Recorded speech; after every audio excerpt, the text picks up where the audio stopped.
estou aqui em Santa Maria das Barreiras, no Pará, na casa dos meus pais. E nessa noite eu estava mexendo na palavra de Deus e o Senhor trouxe algo muito forte ao meu coração em 2 Samuel, capítulo 18, versículo 8, que diz assim: a batalha espalhou-se por toda a região e naquele dia a floresta matou mais que a espada. E quando nós meditamos nessa palavra, quando eu li essa palavra, nós vemos algo muito forte sobre a história de Davi.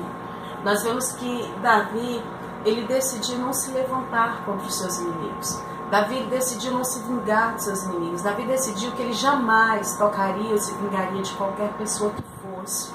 E quando nós trazemos isso para a nossa história, nesse fim de ano, nós podemos ver que as pessoas estão com seus corações cheios de ódio, seus corações cheios de mágoa, doidos para se vingar das pessoas que as humilharam, se vingar das pessoas que as maltrataram, se vingar das pessoas que as perseguiram, né? E quando nós perguntamos sobre isso, quando nós vamos diante de Deus e diante dessa situação, eu perguntei ao Senhor, por que as pessoas estão tão cheias de ódio? Por que as pessoas querem tanto se vingar umas das outras? E a resposta ao meu coração foi porque as pessoas, elas não confiam em Deus.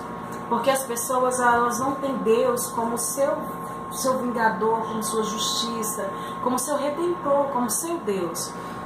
E quando as pessoas, elas ficam assim, elas começam a fazer escolhas erradas.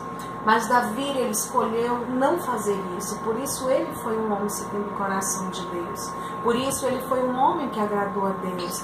Porque nós precisamos entender que a melhor escolha que nós podemos fazer, a melhor decisão que nós podemos tomar é de entregarmos nossa vida para Jesus. É de confiarmos em Deus, é de estarmos nos planos de Deus. E quando nós fazemos isso, quando nós tomamos essa decisão, algo sobrenatural acontece. Há um milagre sobrenatural, não somente nas nossas vidas, não somente no nosso pessoal, mas um milagre sobrenatural na vida das pessoas também que o cercam. Porque esse milagre é algo tremendo, que Deus faz com que aconteça até mesmo na própria natureza. A natureza do mundo, a natureza de Deus começa a trabalhar em nosso favor. Nós começamos a ser defendidos, nós começamos a ser amados e protegidos por Deus. E isso é tudo que nós precisamos nesse ano. Quando nós pensarmos em termos uma reflexão para o novo ano que começa, nós devemos pensar que nós precisamos escolher a Deus para que Ele seja a nossa justiça, né? Então, essa é a minha palavra para você nesse final de ano, nesse fim de ano, nesse novo recomeço, para que você tenha atitudes louváveis, que você tenha uma atitude como Davi teve. E por causa disso, ele pôde ser um homem segundo o coração de Deus. Então, que Jesus te abençoe, que você seja iluminado, que você seja muito feliz nesse novo ano. Beijo, que Deus te abençoe.